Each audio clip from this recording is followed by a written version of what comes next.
अस्सलाम वालेकुम प्यारे दोस्तों। उम्मीद करता हूं आप सब लोग खैरियत से होंगे। प्यारे दोस्तों, हमारी आज की कहानी हमें ज़ीशान आरिफ ने इस्लामाबाद से भेजी है। उनके मुताबिक ये वाकया बहरिया टाउन जैसे पोश इलाके में हुआ। ये वाकया उनकी बीवी के साथ गुजरा। तो आइए ये कहानी आपको उन्हीं की जबानी सुनवाते हैं। न जाने ये रात का कौन सा पहर था। आसमान पर काले घने बादल बार बार गरज रहे थे और उनके गरजने के साथ ही एक जोरदार बिजली पैदा हो रही थी। उस रात मौसम जरूरत से ज्यादा खराब था और हवा में भी तेजी आ चुकी थी। शुमाइला अपनी बेटी परी के साथ अपने कमरे में गहरी नींद सो रही थी जब यकलख्त बादलों की गरज उसके चेहरे पर पड़ी। खिड़की से आती हुई इस रोशनी ने उसे एकदम से डरा दिया था। वो अपने बेड के ताज से टेक लगाकर बैठ गई और घड़ी की जानिब घूरने लगी। पता नहीं उसका शौहर रुमान अभी तक घर क्यों ना लौटा था। एक तो मौसम इतना शदीद, ऊपर से इस घुप अंधेरे ने माहौल को और भी खौफनाक और भयानक बना दिया था। उसे अब बार बार रुमान का ख्याल आ रहा था। उसने अपनी साइड टेबल पर रखा हुआ फोन उठाया और रुमान का नंबर डायल करने लगी, लेकिन ये क्या, उसका नंबर तो काफी देर से बंद जा रहा था। वो जल्दी से अपने बिस्तर से उठी और अपनी नंद के कमरे के पास आ पहुंची। आखिर 2 बार दस्तक देने के बाद उसकी नंद ने दरवाजा खोल दिया। क्या हुआ शुमाइल, तुम अभी तक सोई क्यों नहीं? उसने शुमाइल की जानिब देखते हुए कहा। वो कुछ नहीं, बस रुमान अभी तक घर नहीं आए, मैं उनके लिए थोड़ा परेशान हो रही थी। शुमाइला की ये बात सुनते ही उसकी नंद को जैसे कुछ याद आ गया।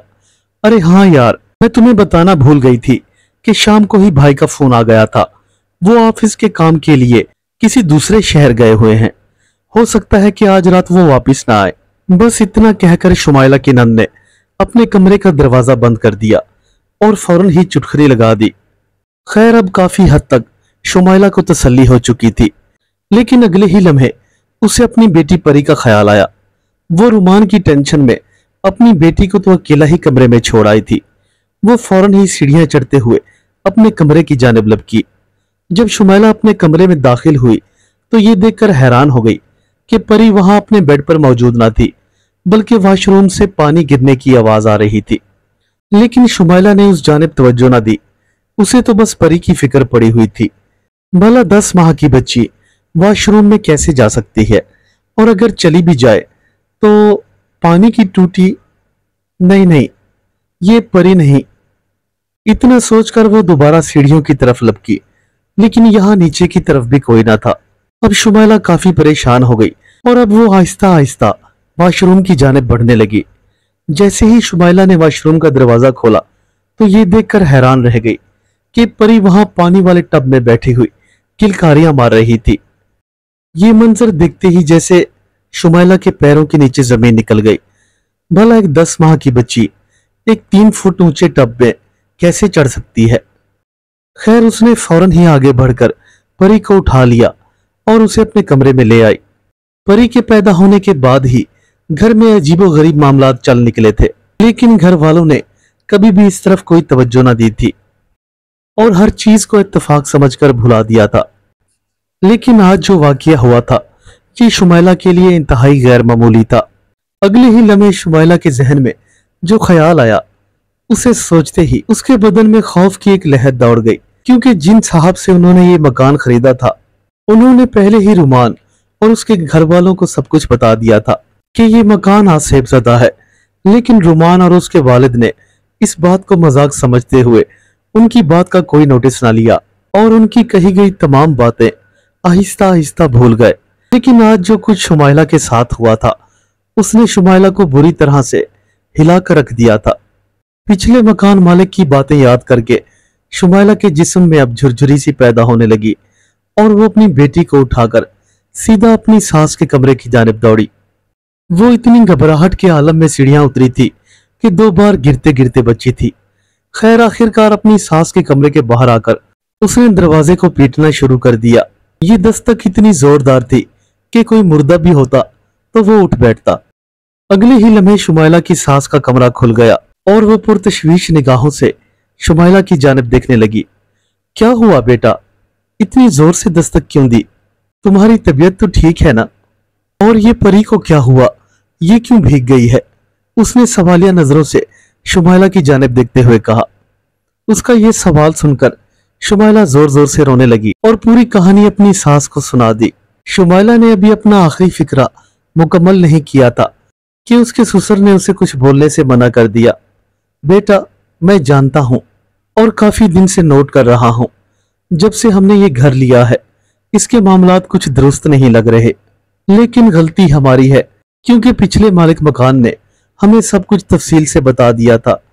एक हम ही थे कि उसकी बातों को मजाक समझते रहे। हो ना हो जरूर इस मकान में कोई गड़बड़ है। खैर तुम परेशान ना हो, मैं कल ही इस मसले को सुलझा लूंगा। अभी तुम अपने कमरे में जाकर आराम करो। इतना कहने के बाद शुमाइला के ससुर एक लम्हे को खामोश हो गए। ऐसा लग रहा था जैसे वो किसी गहरी सोच में मुब्तला हो गए हों। देखो बेटा शुमाइला, अब काफी वक्त हो चुका है, तुम जरा भी फिक्र ना करो और अपने कमरे में जाकर सो जाओ। कल सुबह होते ही मैं रुमान से इस बारे में बात करूंगा। शुमाइला की सास और ससुर ने उसे बहुत तसल्लियां दी।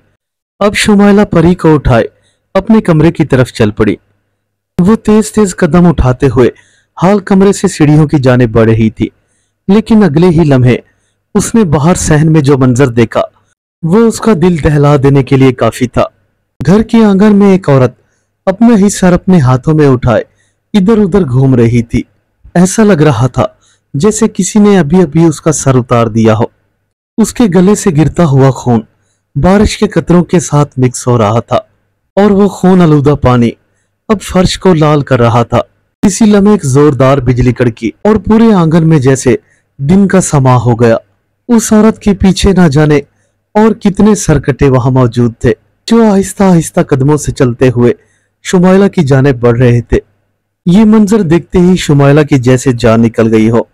उसके मुंह से एक जोरदार चीख निकली। ये मंजर देखने के बाद शुमाइला का दिल कर रहा था कि वो पलक झपकते में वहां से भाग जाए, लेकिन उसकी टांगें उसका साथ ना दे रही थी। ऐसा लग रहा था जैसे उसके पांव किसी जंजीर में जकड़ दिए गए हों। शुमाइला ने आज जिंदगी में पहली बार खुद को इतना बेबस और मजबूर महसूस किया था। वो इसी ख्याल में थी कि अभी उसके सास ससुर के कमरे का दरवाजा खुलेगा और वो आकर उसे बचा लेंगे, लेकिन ये भी ना हो सका। अब वो सरकटे लोग आहिस्ता आहिस्ता चलते हुए शुमाइला के करीब आ गए थे, लेकिन शुमाइला हैरत ज़दा नजरों से बस उनकी जानिब तके जा रही थी। वो किसी बेजान गुड़िया की तरह आंखें खोले उन्हें देखे जा रही थी। फिर अचानक उन सरकटे लोगों में से एक औरत उसकी तरफ बढ़ी। उसने अपना हाथ में पकड़ा हुआ सर फौरन ही गर्दन पर रखा तो वो ऐसे हो गया जैसे कभी इसे कुछ हुआ ही ना हो। बस बहुत हो गया। उस औरत ने फौरन ही अपनी जबान बाहर निकाली और अपने गले पर लगा हुआ खून चाटते हुए शुमाइला से मुखातिब हुई। क्या इस घर के पिछले मालिक ने तुझे ना बताया था कि यहाँ हम रहते हैं और यहाँ सिर्फ हमारा ही राज चलता है? हम लोगों ने कितनी बार तुम्हें बावर कराया है, लेकिन तुम हो के इस घर को छोड़ने को तैयार ही नहीं हो। अगर तुम लोग अपनी जिंदगी चाहते हो तो यहाँ से चले जाओ, वरना इस बच्ची की कुर्बानी तो तुम्हें देनी ही पड़ेगी। इतना कहकर वो औरत एक मकरूह हंसी हंसने लगी और शुमाइला ने फौरन परी को अपने सीने से लगा लिया। वो भला कैसे अपनी एक मासूम सी गुड़िया को एक बदरूह के हवाले कर देती। खैर इतना कहकर वो तमाम बदरूहें वहां से गायब हो गई और आसमान पर एक जोरदार सी बिजली चमकी। बिजली की गरज इतनी खौफनाक थी कि अगले ही लम्हे शुमाइला को होश आ गया। उसने अपनी खुली आंखों से जो मंजर देखा था वो उसे अब तक ख्वाब समझने की कोशिश कर रही थी। शुमाइला की सांसें अब उखड़ चुकी थीं और खौफ की ज्यादती के बायस उसके हाथ पैर फूल चुके थे। वो बमुश्किल गिरते गिरते बची थी। लड़खड़ाते हुए कदमों के साथ वो अपने कमरे की तरफ भागी और फौरन ही अंदर जाकर दरवाजा बंद कर लिया। ये रात खुदा खुदा करके शुमाइला ने अपनी आंखों पर गुजार दी और किसी को कुछ ना बताया, लेकिन जैसे ही सुबह हुई तो वो अपने सास ससुर के सामने ज़ारो कतार रोने लगी। इतने में रुमान भी घर में आ मौजूद हुआ। ये तमाम वाकया उसने भी शुमाइला की ज़बानी सुना।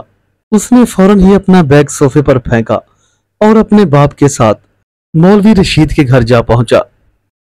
मौलवी साहब ने अपने मौक्कलों से यह मालूम कर लिया कि आखिर उस घर में कौन सी बलाएं रहती थी। देखो बेटा रुमान, मैं तुम्हें एक चीज समझाता हूँ। वक्त ने तो गुजरना ही है, आखिर गुजर जाएगा, लेकिन अपने जाने के बाद वो अपनी बहुत सी निशानियां और बाकियात छोड़ जाता है। सो तुम्हारे केस में भी ऐसा ही है। 19वीं सदी के करीब जब अंग्रेज पूरी तरह से बड़े सगीर पाको हिंद पर काबिज थे, तो उन्होंने बहुत जुल्म किए और लोगों को गाजर मूली की तरह काटने लगे। आए रोज दंगे और फसादात होना एक आम सी बात थी, जिसका नतीजा ये निकला कि एक बहुत बड़ी तादाद में मुसलमान और हिंदू अपनी जानों से हाथ धो बैठे। अंग्रेजों के एक कर्नल लॉर्ड वारंट ने बहुत सारे मुसलमान और हिंदुओं को इसी जगह कड़ा खोदकर उन तमाम लाशों को दफन कर दिया। बस उस दिन के बाद से ही उन तमाम मारे जाने वाले लोगों की रूहें यहाँ पर रहती हैं, और ये रूहें यहाँ पर सदियों से रह रही हैं। मेरे बस में तो नहीं कि इनको यहाँ से भगा सकूं, लेकिन मैं एक ऐसे आमिल को जानता हूँ जो कि मुसलमान नहीं और ना ही हिंदू है। वो किसी धर्म पर कोई ईमान नहीं रखता, लेकिन इतना जरूर है कि वो काले इल्म का माहिर है। हो सकता है कि वो तुम्हारी मदद करे, या फिर तुम ऐसा करो कि ये मकान छोड़ दो। बस इतना कहकर मौलवी रशीद साहब ने रुमान और उसके वालिद को वहां से रवाना कर दिया। आखिरकार 2 रोज का सफर करने के बाद रुमान और उसके वालिद उस काले आमिल के पास जा पहुंचे और उसे सारे वाकये से आगाह किया। उस आमिल ने उन्हें यह बताया कि वो घर आसेब ज़दा है और पूरे घर पे आत्माओं ने कब्जा कर रखा है। खैर वो बदरू हो, आत्मा हो या कोई चुड़ैल, हम चुटकियों में उसे मसल कर रख देंगे। ये अल्फाज उसने बड़े गरूर से अपनी गद्दी पर बैठते हुए बोले थे। बेफिक्र हो जाओ बच्चा, मैं तुम्हारे साथ तुम्हारे घर चलूंगा और उन आत्माओं को हमेशा हमेशा के लिए अपनी कैद में कर लूंगा, और ऐसा करने से हम दोनों का फायदा है। तुम्हारी उन आत्माओं से जान छूट जाएगी और मेरी काली शक्तियां मैं मजीद बढ़ा सकता हूं। इतना कहकर वो कहका लगाकर हंसने लगा और अपनी जगह से उठकर रुमान लोगों के साथ रवाना हो गया। तकरीबन 2 रोज के बाद वो लोग अपने घर वापस आ गए।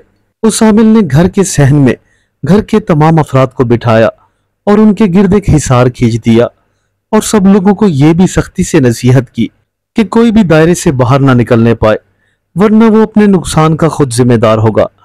इसके बाद वो खुद भी एक दायरा लगाकर उसमें पालती मारकर बैठ गया।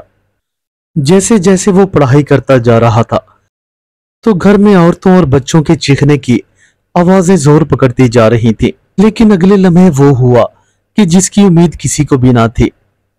देखते ही देखते जमीन से लाशें बाहर आने लगी। वो सब के सब लोग खून में लथपथ थे। इनमें मजदूरों के अलावा बच्चे, औरतें और बूढ़े लोग भी शामिल थे। उनकी तादाद को गिनना तो हमारे बस में न था, लेकिन इतना जरूर था कि वो दर्जनों की तादाद से घर के आंगन से निकल निकल कर बाहर सामने आ रहे थे। इससे पहले कि घर वाले कुछ समझ पाते, दूसरे ही लम्हे पूरी फिजा में एक जोरदार चीख गूंज उठी, और ये चीख किसी और की नहीं बल्कि उस काले आमिल की थी जो इन आत्माओं को अपने बस में करने आया था। देखते ही देखते वो तमाम बदरूहें उस पर टूट पड़ी और पलक झपकते में ही उसकी तिक्का बोटी करके रख दी। उस आमिल का यह अंजाम देखते ही रुमान फौरन ही हिसार से बाहर उठ खड़ा हुआ और चीख चीख कर घर वालों को वहां से भागने की हिदायत करने लगा। इससे पहले कि वो तमाम बदरूहें उनकी जानिब बढ़ती, वो सभी घर वाले घर से बाहर भाग गए। वो रात खुदा खुदा करके उन्होंने अपने एक रिश्तेदार के घर गुजारी। लेकिन रात को ही शुमाइला ने ख्वाब देखा। एक बदरू जिसका शुमाइला पहले ही सामना कर चुकी थी, वो उसके ख्वाब में आई। आखिर तुम लोग समझते क्यों नहीं हो? क्यों हमसे जानबूझकर कोई जानी नुकसान करवाना चाहते हो? ये हमारा घर है, हमारी जमीनें हैं और यहाँ हम ही रहेंगे, इसलिए इस मकान में रहने की जिद छोड़ दो। और हाँ, तुम्हारे घर से बाएं जानिब एक नुक्कड़ वाला मकान है, वो मकान हम तुम्हें तुम्हारे मकान के एवज में दान कर रहे हैं। इसके अलावा हमने तुम्हारे लिए वहां पर बहुत सारा माल और पैसा भी छोड़ा है। बस इतना कहकर वो बदरू शुमाइला के ख्वाब से चली गई। सुबह होते ही शुमाइला ने अपने तमाम घर वालों को रात वाला ख्वाब बयान किया। लेकिन हैरानगी की बात यह थी कि वो ख्वाब एक हकीकत था। ठीक वैसा ही हुआ जब शुमाइला और उसकी फैमिली उस घर की बाईं जानिब वाले मकान में दाखिल हुए, तो वो जैसे पहले ही उनके लिए खुला हुआ था और वहां जरूरत का सारा सामान मौजूद था। खैर, उन लोगों ने अल्लाह का शुक्र अदा किया और उन बदरूहों से निजात पाई। लेकिन आज भी वो जब अपने घर से निकलते हैं तो अपने पुराने घर की तरफ एक नजर जरूर डालते हैं। लेकिन सबसे बड़ी हैरानी की बात तो ये है कि उस घर के गेट पर एक बड़ा और मोटा सा ताला लगा होता है। मैं हैरान हूं कि आज के इस तरक्की याफ्ता दौर में ऐसे वाकयात भी होते हैं। उम्मीद करता हूं मेरे दोस्तों को आज की कहानी पसंद आई होगी। चैनल पर आने वाले तमाम दोस्तों से रिक्वेस्ट है कि चैनल को सब्सक्राइब कर लें और वीडियो को अपने फ्रेंड्स के साथ शेयर करना ना भूलें। मिलते हैं कल एक नई कहानी के साथ। तब तक के लिए अल्लाह हाफिज।